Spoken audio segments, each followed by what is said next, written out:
Get started. Thank you so much for joining and welcome to the 2024 RCPP Town Hall webinar series called Creating Your Proposal. My name is Bree Hebron with Metaphase Consulting, and I'm going to be the moderator for this webinar today. Just wanted to let you know that this webinar is being recorded. Today's session is May 9th, 2024.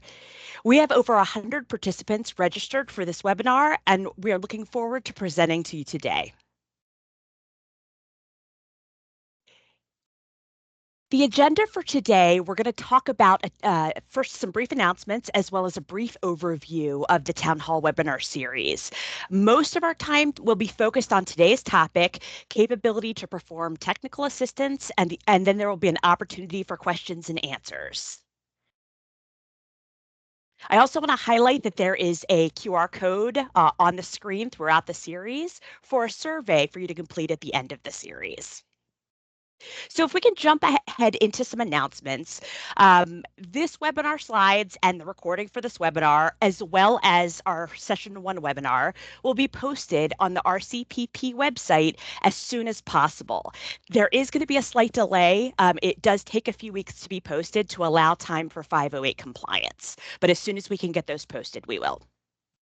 So presenters will introduce themselves as we begin talking with the camera on, but then we'll turn them off to conserve bandwidth so that everybody has access. And I'm actually going to turn my camera off now. The camera and mic will be turned off for webinar participants for the duration of the presentation. However, I do want to emphasize that the chat is active and you may ask questions throughout the presentations. We're going to actually have the Q&A at the end so that we can answer those questions that you can put in throughout the presentation.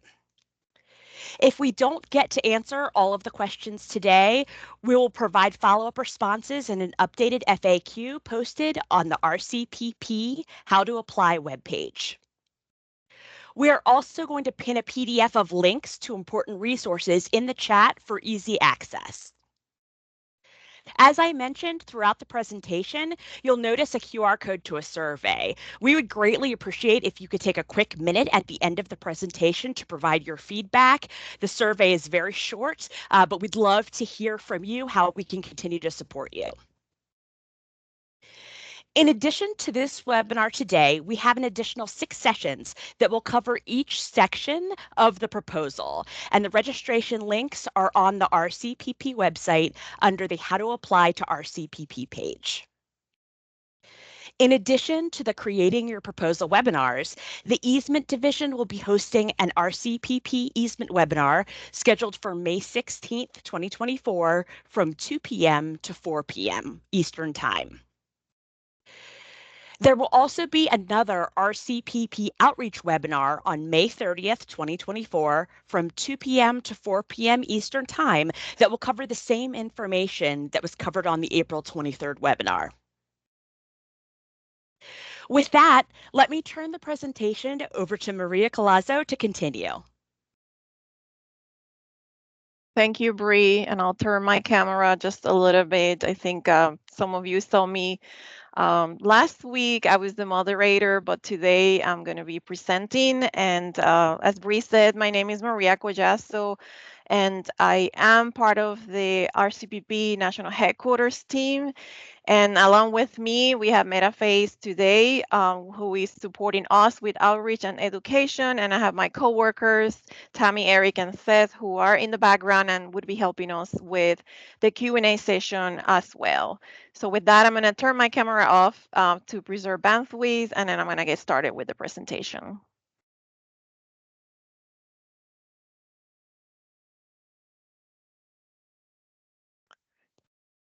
Okay, so today, let me just make sure this is moving forward. So as Bree mentioned, we do have the QAR for the feedback. We want to put it early in the presentation so you can just take a picture, leave it on the side, on the table, so you can give us feedback at the end. We will have it again at the end, and it will be posted throughout the presentation in the chat.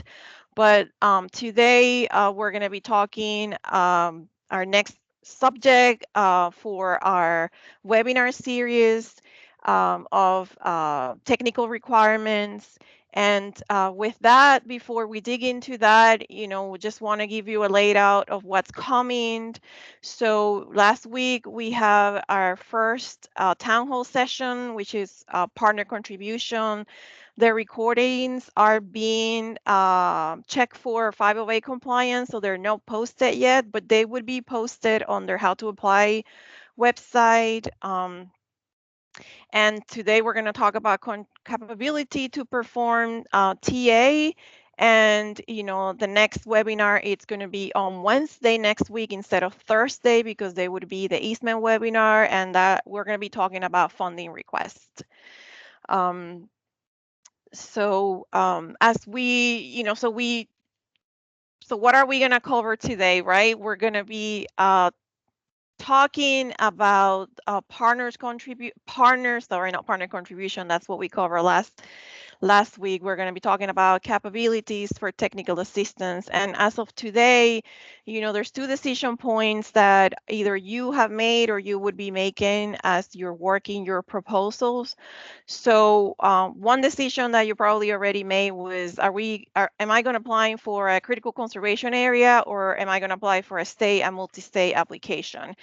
And just remember that if you're doing a CCA, your project must fall within the CCA boundaries. So make sure that you check on those requirements as you put your application in.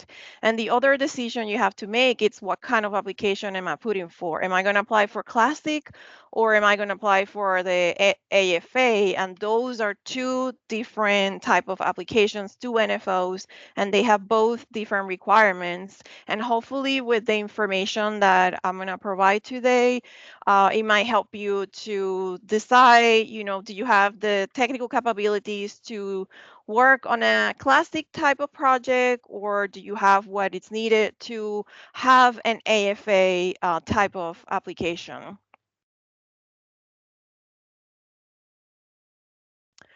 So as part of talking about capabilities to perform technical assistant, we want to talk about, making sure you understand what technical assistant is, what are the NRCS requirements to provide technical assistant, and how can you demonstrate or show in your proposal that you have the technical skills to provide that technical assistance, because on RCPP, we have two type of funding, FA and TA. So as you start thinking about your project resource concern and how much financial assistance you need to get conservation on the ground, you also need to start thinking about, okay, what capacity do my organization and my partner organizations that are going to be associated with this project have for technical support to be able to implement that financial assistance, those projects, those practices that are going to be used to address those resources on the ground. So asking these questions will help you determine how much TA or technical assistance is needed as part of your proposal. So what type or what technical assistance is necessary to deliver my financial assistance, right? My implementation TA. What do I need to do to get the work implemented? What technical assistant implementation can NRCS and partner support in the project area? So who's going to be doing the work? And will partner provide technical assistance as contribution, or is there going to be a request for NRCS funding to support that implementation TA? So you need to be thinking about these as you start working in your proposal and defining the technical capacity that you have to do the work. So next week, we're going to talk a little bit more about how you make the funding requests. But I want to show, as a reminder for the NFO, the split between the TA and the FA. And then there should be discussion happening between the partner, all of you, and the NRCS, the RCPP coordinator, the state conservationist, about how much FATA would be needed for each project, for each proposal. So every proposal should incorporate results of that preliminary discussion that you all having together to explain, how much financial assistance is needed, what is the work that is going to be completed, and how much technical assistance would be needed to support that financial assistance activities that you're planning to implement. Make sure that the proposal includes sufficient technical assistance, either RCPP funds or contributions that you bring into the table to ensure that all the financial assistance activities within a project um, can be accomplished, and also address partner project management responsibility, right? When you have an agreement, you also have project management that has to be completed. And remember that the technical assistance amounts included in the proposal are considered estimate. If a proposal gets selected for funding, there would be a period of negotiation to develop that agreement, just to make sure that the funding that is requesting and the buckets of funding, either FA or TA, or especially the TA, there's enough funding there to implement the project, implement those practices that you're looking to do on the ground. So as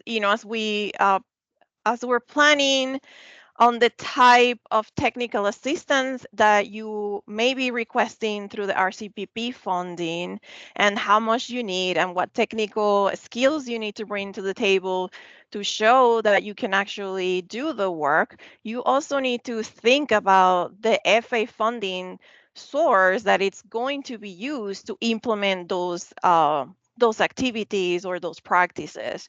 So on the left side, we have the example where if the implementation, it's going to be supporting practices that are going to be funded by RCPP, then implementation TA can be used, like RCPP funding for TA can be used to support that implementation.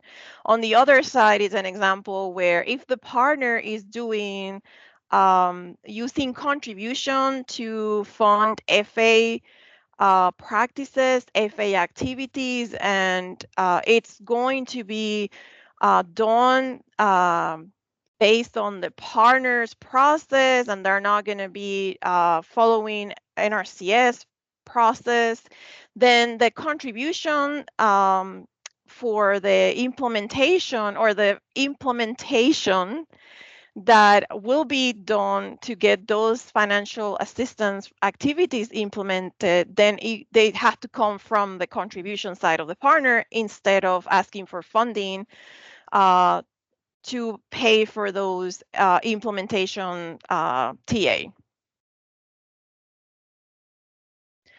So as we're start going a little bit more in details about understanding technical assistance, I want to make sure, I introduce these terms. I've been saying implementation TA because throughout this process, and you probably have read that in the NFO, you would also see it on the user guide, and you're also going to see the same terminology in the RCPP portal when you are putting your application.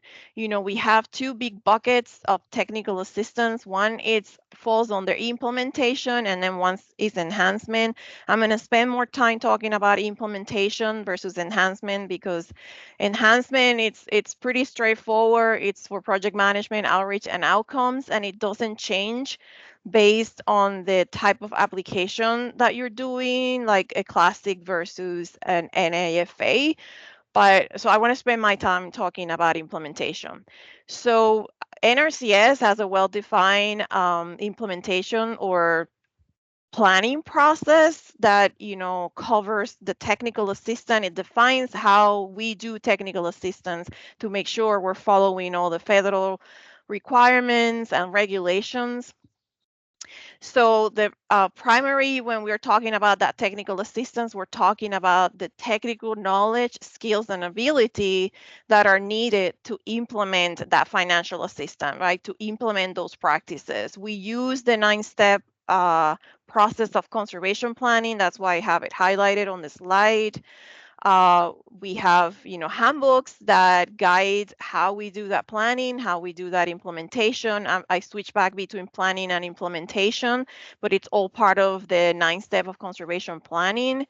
And it also guide us and tell us, okay, who can provide that support, that technical assistance to our clientele, and what requirements that person needs to have in order to provide that technical assistance. So, in addition to understanding what TA is and how it's used, as an applicant, you also need to think if you can support any part of the planning process or if you can independently implement that entire process. So I'm going to be mentioning those two terms, support versus independently implement, because I'm trying to tie that to the type of application that you could do with classic versus AFA. So, within this slide, I'm showing that, the technical assistant, the TAI supports RCPP funded FA implementation, which can support partner implementation TA, so funding to the partner to help us implement, to support NRCS implement. So I'm going to go into a little bit more detail next. I'm just showing here all the different steps within our planning process. And again, all this is defined on our procedures. So when, as we talk a bit more about the type of technical assistance that are available under the NFO, and remember, TA supports FA activity, right? So we always need to make sure we have enough TA for implementing the project, TAI, to get that FA implemented. For example, the majority of the projects that we have are partner that uses partner implementation TA. It's mainly used for supporting land management contract or rentals, and in some cases also easements as well. Depending on the type of support that you might be providing is the type of requirements, but the most opportunity to gain or earned um, TAI, it's when you're supporting or when you're working with NRCS to support land management contracts or rental contracts. There are some limitations with easement because there's a lot of due diligence that NRCS has to do, and there's some requirements for entity held easement that are part of the partner's responsibility, and NRCS cannot cover the cost.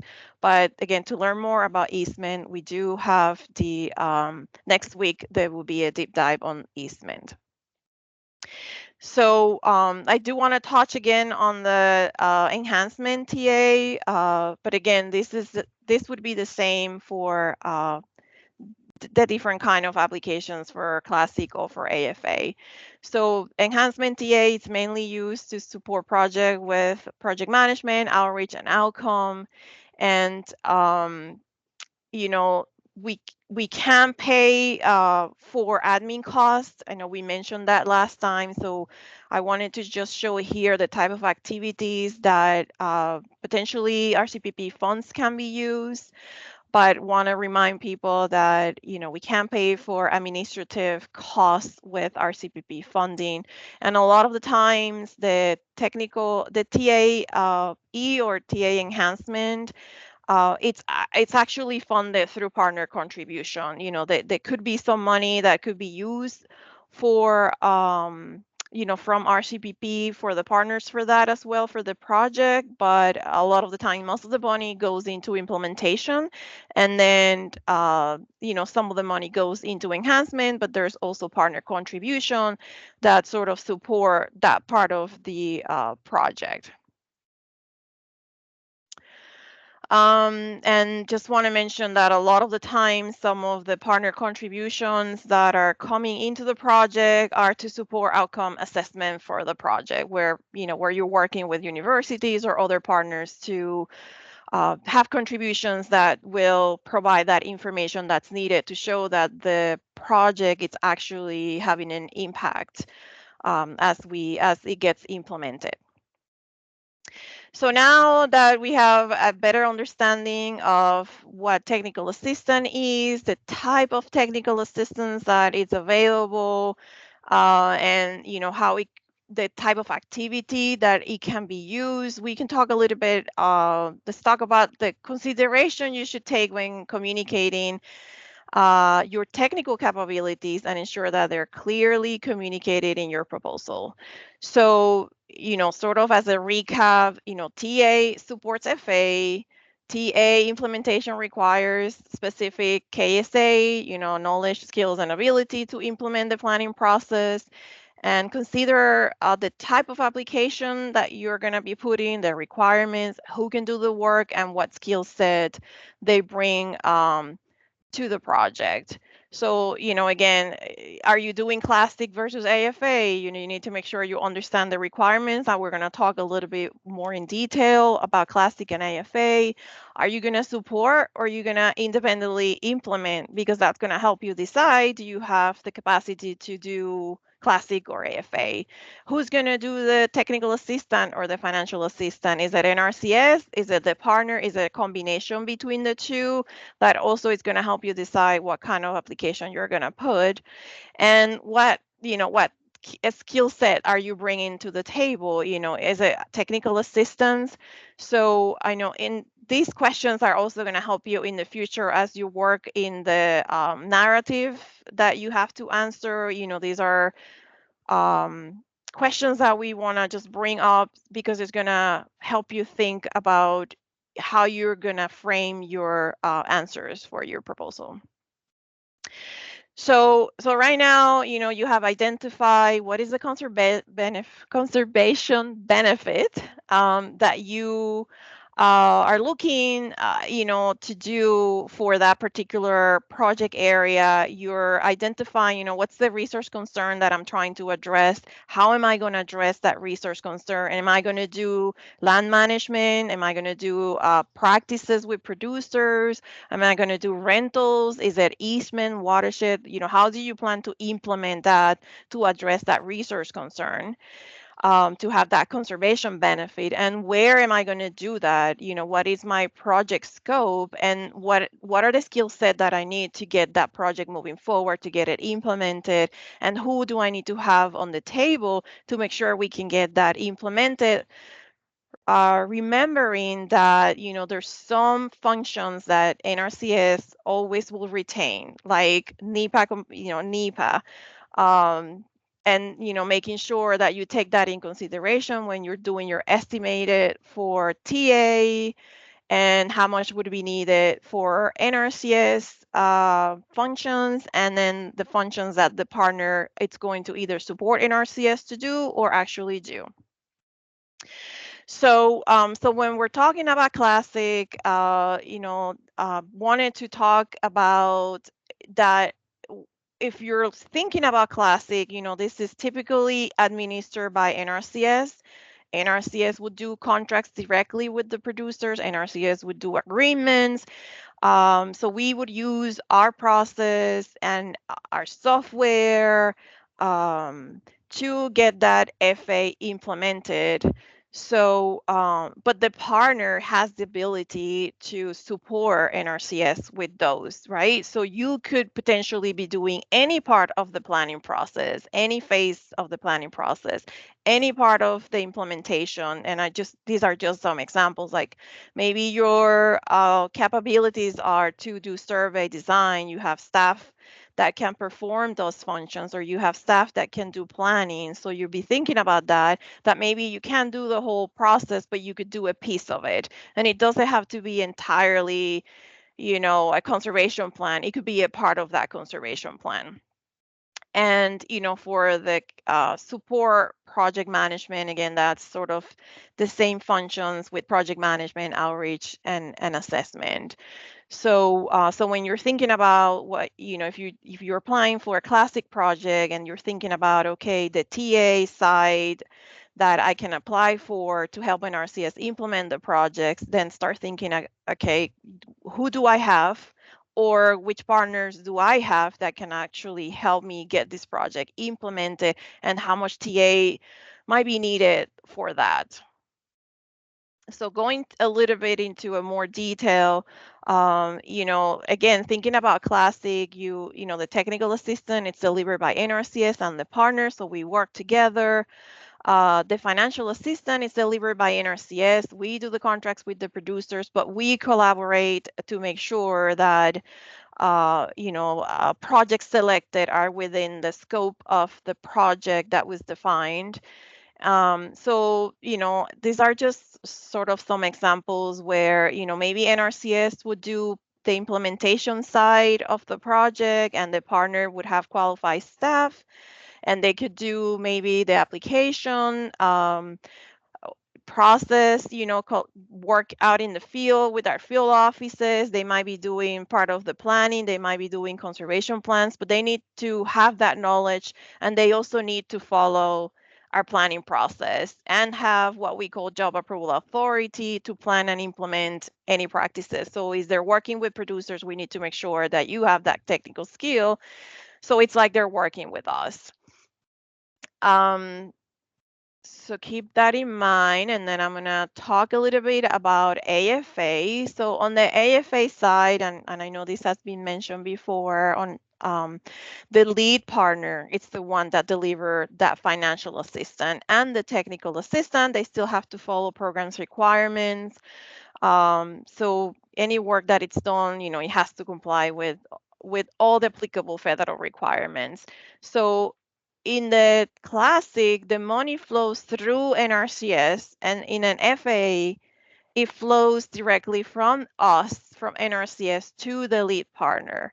So then the lead partner is the one that is doing those contracts with the producers. They're setting up how they're going to deliver that technical assistance, how they're going to deliver that financial assistance. So as you think about that, you need to make sure that you can show in your proposal, okay, what are the capabilities that I have to implement that financial assistance, right? I'm going to be responsible to do all phases of planning, all phases of implementation. Do I have the resources to do that work independently? Because NRCS only have a small role, which is that NEPA compliance. We're the responsible federal official, so we sign off on those. NEPA, or we call it CPA 52 environmental evaluation, environmental compliance, to make sure those projects aren't going to have any impact into the environment. And on the enhancement or TA enhancement capability for project management, those are similar to, you still do those in an AFA as well. So again, I think I talked a little bit this already, but this is again sort of another overview where, technical assistance done by the partner, financial assistance, it's done by the partner. You contract with the producer. So you need to make sure you have the right staff. You may need engineers, you may need biologists, agronomists, certified crop advisor, depending on the type of practices you're thinking you're going to implement. You need to make sure you can show to NRCS, hey, we could do these practices. We have the staff or the technical capability to do it, and this is, how we can show it to you that we can actually do that work. You could follow our process in terms of, you may have people that have NRCS certification, but you don't necessarily have to do it that way, to show it that way, but you have to show to us, okay, how are you documenting that technical capacity to get those projects implemented.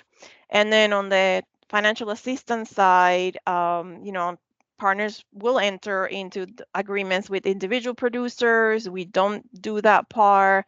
You can follow the same process we have, but you do that within your organization, but you don't have to follow our process, that the way we do contracts, but you still have to follow our standards and specifications.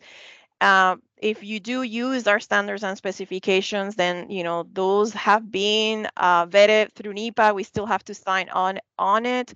But if you decide that you want to use a different process, a different kind of standards, then you need to make sure that all that gets approved by NRCS. All the requirements. You have to make sure that any environmental evaluation that gets done has to be approved by NRCS.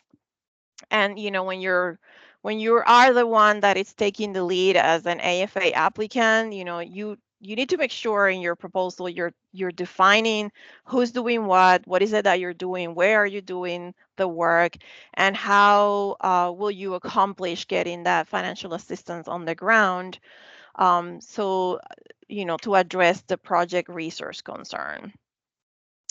So again, just sort of the same kind of information, just in a different way, just to make it clear, because if you are applying for an AFA, you need to make sure that everything is defined in your proposal, so you're showing the details, how you plan to do that financial assistance, how you plan to do ranking, the planning, design, how you plan to do checkouts, what are the contracting methods that you're going to use, to make sure that when we're doing the review, we can understand and make sure that everything is going to be in compliance with the program's requirement.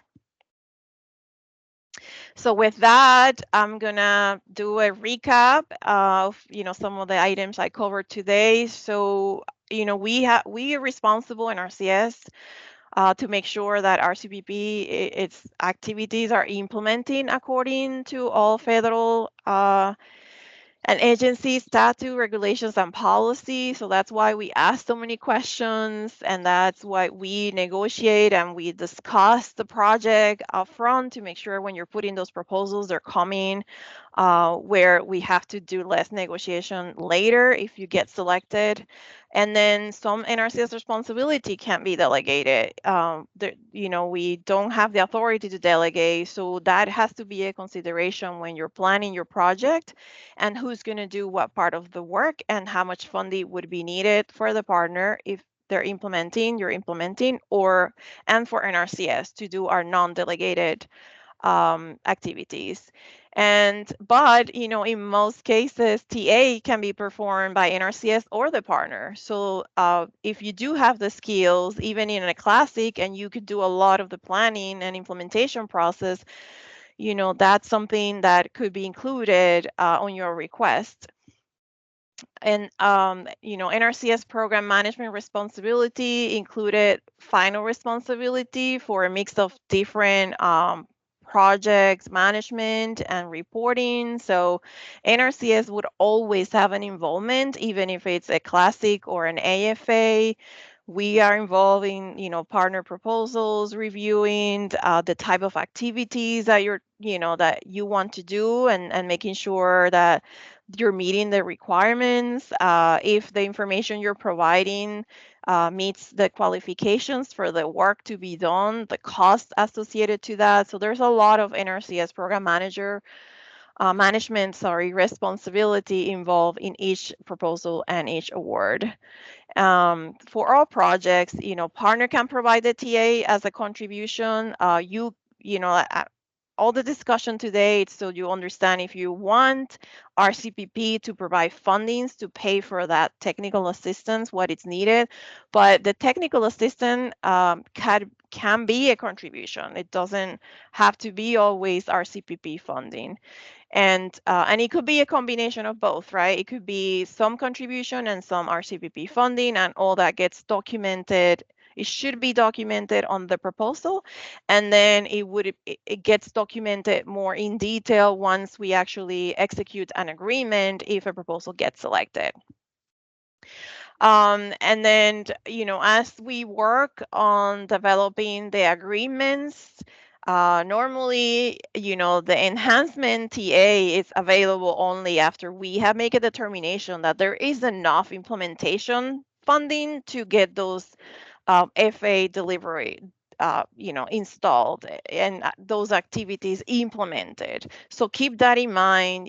Sometimes we get requests where all they want is it's RCPP to pay for outreach or project management or outcomes, and there's nothing about, okay, how is the implementation gonna get completed and there's no funding request for that.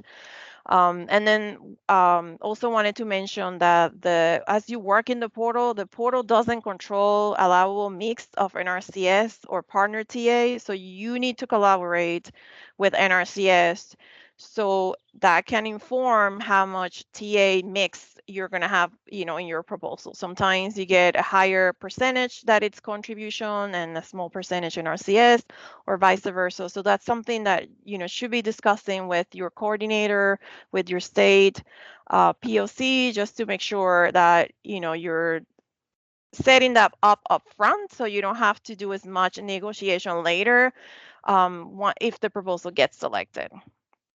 And my last slide here is, for classic project, again, NRCS takes the lead with the delivery. We engage partners on the implementation as needed. And, the classic could support a range of TA delivery models. So sometimes we could use all the expertise from the partners, but if you don't have any expertise and you just want to apply for a project and use NRCS expertise to implement, then that's fine too. We just need to make sure you're having those conversations with the state to understand the workload in the area and any concerns that that could bring additional workload. But Classic also supports proposal with a mix of NRCS and partner TA, even though normally Classic usually can just use NRCS TA. And then for AFA projects, the partner proposal must demonstrate that a viable TA delivery model, right, as we have been talking. And then we negotiate once you get selected. We have a negotiation to make sure that we align the project TA budget with the project needs. As a partner, you have primary responsibility for the TA and the FA delivery per program requirement. So, hopefully, you guys have been posting questions on the chat. But with that, I'm gonna turn it over to Seth to start going through the Q&A. I'm gonna move forward. We have the resources listed from last week as well, and then we want to make sure we share the feedback session so we can improve. Again, this is the first time we're doing this series of presentations, so we want to get your feedback. And with that, Seth, if you're ready to go with the Q&A, go ahead. Sure. I'm just going to mute myself. Would you like me to read both the questions and the answers, or will people get bored of my voice? Is actually where I'm going. Yeah, I mean, I think everybody can see the questions, but I don't know if I you can can read them quickly or rephrase or, summarize, yeah, and then just to make I'll sure provide an everybody answer. knows. Thank you. Sounds good. So, really good question comes first. Where are the guides for TAI? And it's a bigger question than it sounds like, because the specific TAI requirements vary pretty dramatically based on the FA activity that they're supporting. So land management versus rental versus US held easement or watersheds. Each of those is going to have a different set of TAI requirements. And then within each of those FA activities, there are specific eligible practices or activity codes, enhancement codes, we sometimes call them, that each have their own requirements. So rather than trying to point you guys towards a single guide, I really encourage you to talk to your coordinators and figure out, okay, what do we really want to do in our project? Are we able to support the TAI to do those things FA side that we want to do? Otherwise, you'd have to be familiar with everything NRCS does, and it's too big a boat. Next question. Does RCPP pay for salaries at all? We don't pay for salaries directly. We pay instead for specific eligible activities, whether they're financial assistance or technical assistance activities. It's the activity that justifies the payment, not an expense. So we don't really care that the salary was incurred. We care whether you did something eligible that was under contract. As long as you do something that's eligible and under contract, salary can become a way to pay for it. So that's what we call a valuation method. So we can't pay for positions, but we can pay for the portions of positions that are spent on eligible activities. Next question asks, for funding easements, are projects eligible for funding to maintain easements and or purchase easements? Generally speaking, RCPP only pays the federal share of easements, and we only pay that based on a percentage of the easement value, typically determined by a before and after appraisal. So we're paying for easement value. We are not paying for operation and maintenance on those easements, with one exception. If it's a U.S. held easement and the United States has acquired the necessity of monitoring and or managing that easement, during the term of an RCPP project, we might elect to use a supplemental agreement with a partner to do our monitoring responsibilities once the easement was closed. But that would be a pretty atypical situation because of the term of the project. So really only the easement acquisition costs or the federal due diligence costs. So if you're talking about a U.S. held easement, we can pay for the survey and the appraisal, et cetera. If you're talking about an entity held easement, we cannot pay for the survey and the appraisal, et cetera. So if it's an entity held easement, the entity is responsible for those due diligence expenses. There's quite a bit more detail in the NFO on what can and can't be paid for with respect to easements, and the session that was mentioned at the beginning of this call by Bree or Sarah on the easement opportunities. We'll get into those in greater detail.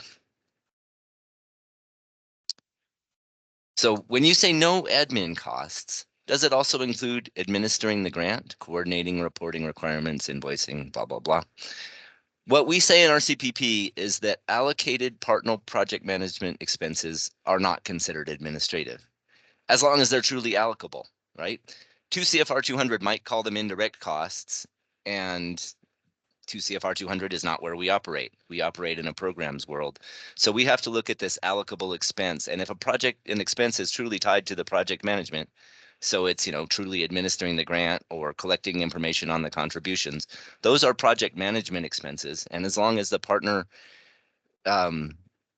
treats them, is able to track them as discrete from other things that their staff is doing, then they can potentially become part of either a reimbursement or a contribution in an RCPP project.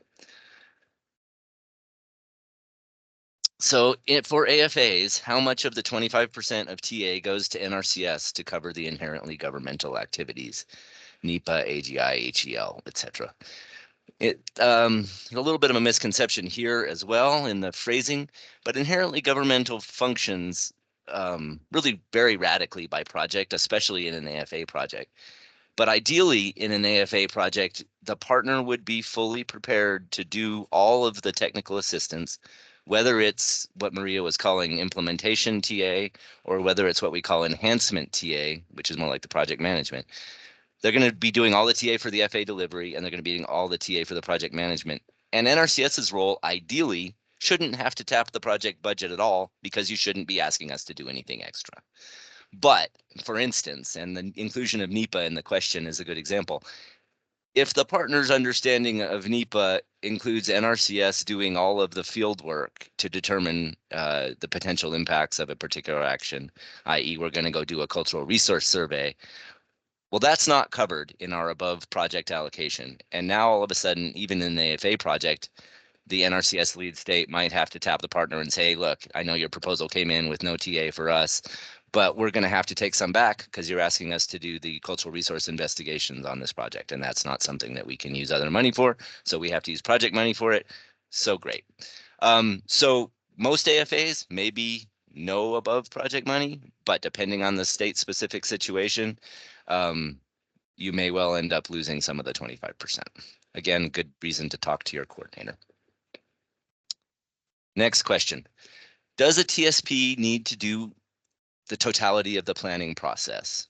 What if we're not certified TSPs? Can we get certified during the project? So there's a lot of questions in this particular question, but at the most fundamental level, partners are not required to be registered TSPs through our TSP registry. Basically, the RCPP program authority gives us the possibility of hiring partners absent that registration process to help us, NRCS, deliver financial assistance when the partner's qualified. So even if you're not a registered TSP, Or maybe even if you can't do the totality of a particular practice planning activity or the design, maybe there's something that your staff can do. Maybe they're foresters and they're perfectly capable of doing a forest inventory, but they have no idea what our forest management practices look like, and they just don't want to learn. They just want to do inventory. They want to provide that inventory to our planners who are going to turn around, write a plan and a contract. And between the two of us, we're going to provide the TA necessary to deliver forest management. Those kind of details really, again, come out in the conversations with the state coordinator. What do I want to do in this project? What are my staff capable of doing? What would NRCS potentially want to hire my staff to do in the classic project? If you're asking this question in an AFA project, forget about it. You're not ready for an AFA project. To be an AFA lead partner, you need to have full familiarity with all of the practice standards that you're going to be implemented and have job approval authority prior to jumping into the project, because it's going to be too late otherwise. Can we do a limited amount of sensibilization of qualified individuals? Sure. If you've got an engineer on staff and that engineer is a PE, obviously they know the engineering law. They may need to just be familiarized with a worksheet that we use on the RCPP side to document completion of a particular practice. That's fine. We can hand that guy the practice sheet and show him how to use it. We can't train him to be an engineer any more than we can train somebody to be a forester or a planner or whatever. So the real expectation is partner brings us technically qualified people. And technically qualified means to do the specific actions in the project. So you have to have experience with NRCS practice standards, et cetera. If you don't, you're probably not in a great spot to provide TAI in totality. But talk to your coordinator and see if maybe you can convince them that you are, and that will be a good place to start. Is there a cap for financial assistance payments per practice? Where can we find the information for this? So this is a fairly specific question that I'm going to read as applicable to land management practices, and then I'm going to distinguish between classic projects and AFA projects. In RCPP Classic, we pay the vast majority of our land management practices based on what we call payment schedules.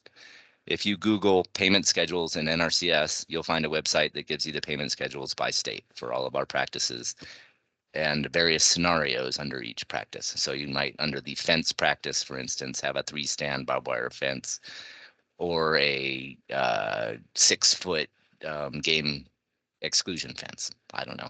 Different scenarios under the same fence practice, and each will have its own rate. However, in AFA projects and in some classic projects where things get complicated, if you will, and there's enough justification per policy, we can get beyond those typical payment scenarios and get to bid-based costs. But what we can't get to, and this is a point of discussion with many partners, what we can't get to is a flat rate based on a partner proposal. Like a typical grant might do that, right? Like a grant might propose, hey, we're going to put in a fence for $10,000. And if NRCS were to agree to that grant, we would just pay you the block sum fund amount potentially. But in RCPP, because of the prohibition on admin expenses and the lack of authority to pay incentives, we can't get that far. So what we can get to is a bid-based process or some kind of record of actual costs incurred by a partner. And between the two of those, we can sometimes get past those practice payment schedule rates. That again, when you can get past the practice payment schedule rates in the payment scenario or payment schedules is probably a matter to be discussed locally with the coordinator. Does NRCS conduct project visits to audit implementation processes? Our policy, I believe, requires a minimum 5% spot check of all payments. So that's supposed to be somebody going out on the ground and looking at what is reported by the partner as completed in an AFA project, for instance, and making sure that that actually happened. On the classic side, partner and or NRCS is expected to fully check out every producer installed practice. And then the quality assurance would happen on top of that. So the AFA side is a little easier. The partner submits the payment request, we pay and only audit 5%. The classic side, we expect 100% field visits to verify implementation, and then we do quality assurance on that by somebody with disinterested third-party kind of distance. So if partner did check out in classic, then NRCS would probably do the quality assurance step. We might even hire a partner to do quality assurance for us in a particular project if we were short on staff. So there's two-way checking going on there, I guess is what I'm trying to say.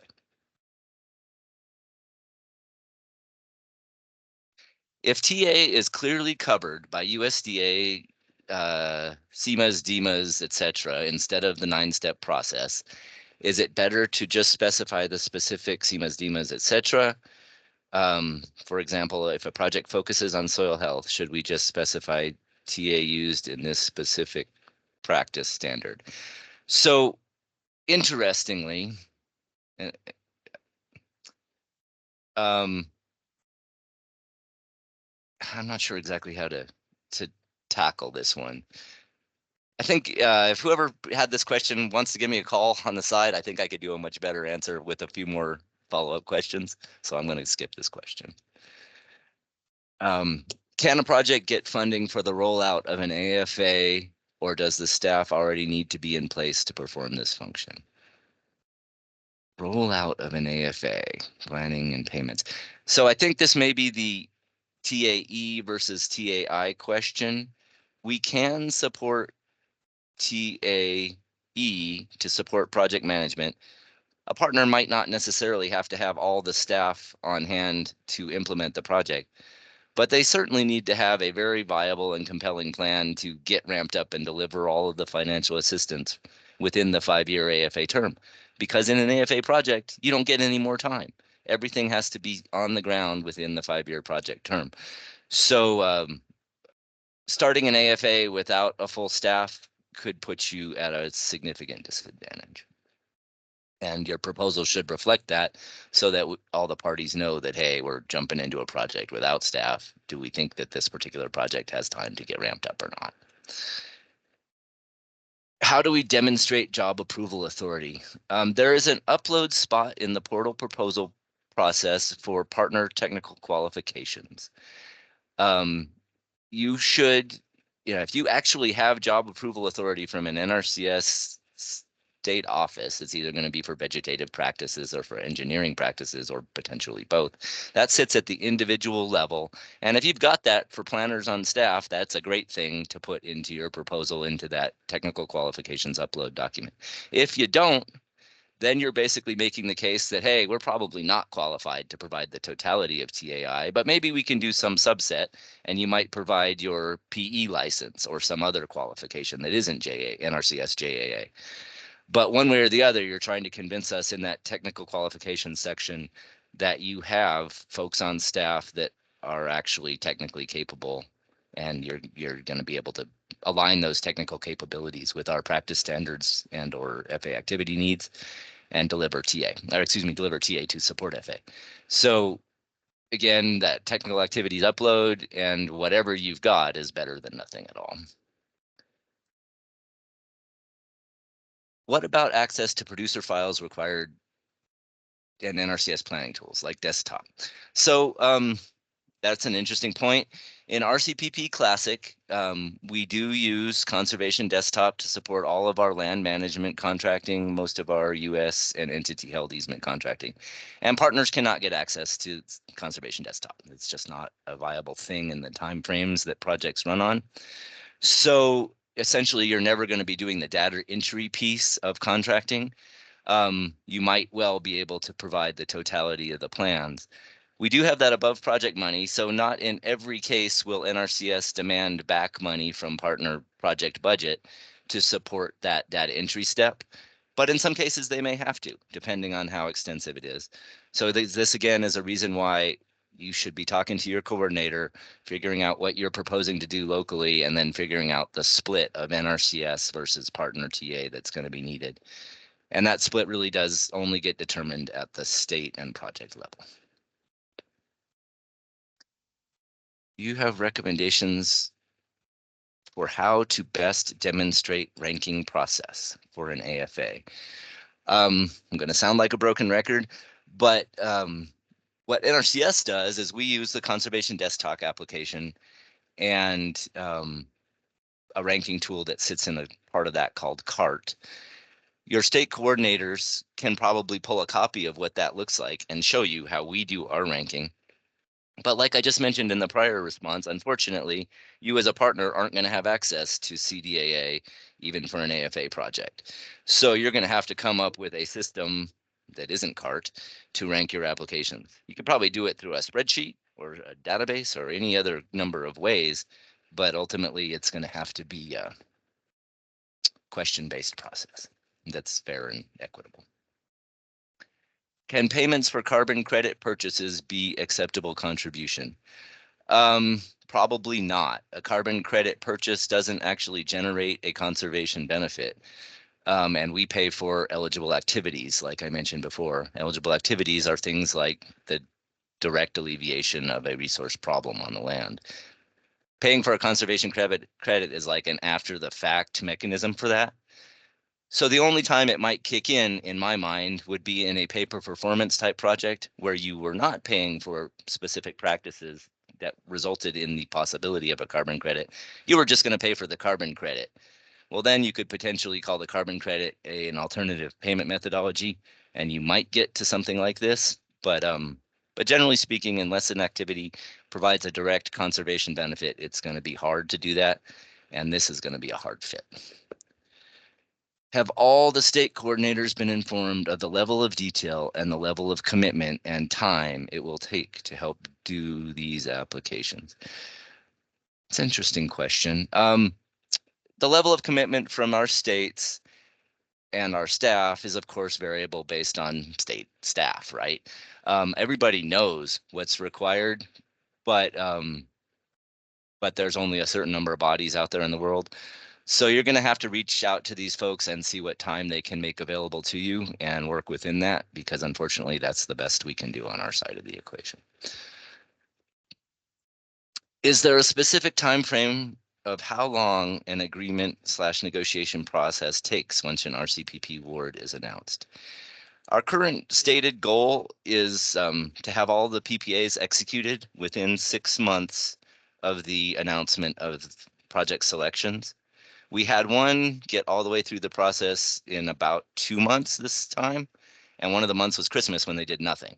So realistically, it is possible to get through a PPA negotiation in about a month, as long as you don't get caught up in somebody's backlog, right? Like the coordinator's backlog or the reviewer's backlog, et cetera. So if you start early, you can do it in as little as a month. If you start late, you're going to end up in the late pulse, and it's going to take something closer to that 6 months, I would guess. How does HELWC and cultural resource compliance look in AFA versus classic? The same, really, because what we expect is that a planner will go out on the ground and well, I better be careful here. In an AFA project, the partner is not going to be covered by the NRCS cultural resource agreement with SHPO in a state. So you're going to have detailed conversations at the state level to figure out what cultural resource compliance looks like in any given state in an AFA project.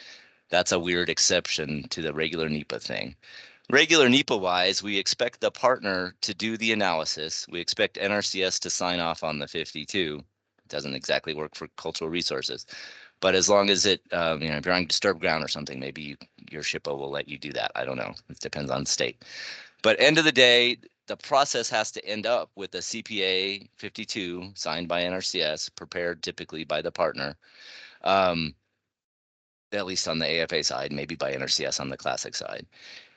And then HELWC in a classic project, we can manage, NRCS can manage through our software CD that we mentioned before. But on the AFA side, the partner is charged with identifying the producers and the farm and tracts that will be eligible, and then getting those producers to register with FSA, and then notifying NRCS of those producers' names and farm and tract numbers so that we can turn around and check HELWC in FSA system. A little bit lumpy because of the lack of CDAA on that AFA world. Maria, do you want me to keep going? I know we have a lot of questions, but we're out of time, and I want to just be respectful for everybody's. And I know we just got, these are great questions. So, I mean, we would be going through them and make sure we respond them and post them, and we're gonna try to make an effort to get them out as soon as possible. It's just, we have to have our documents 508 compliant, so sometimes that takes a little bit of time. But if you want to do one more, and then we can wrap it off. Hopefully, just remind people to provide the feedback. And thank you so much for all the great questions. Okay. I'm sorry, I've lost track of where I was in the questions, Maria.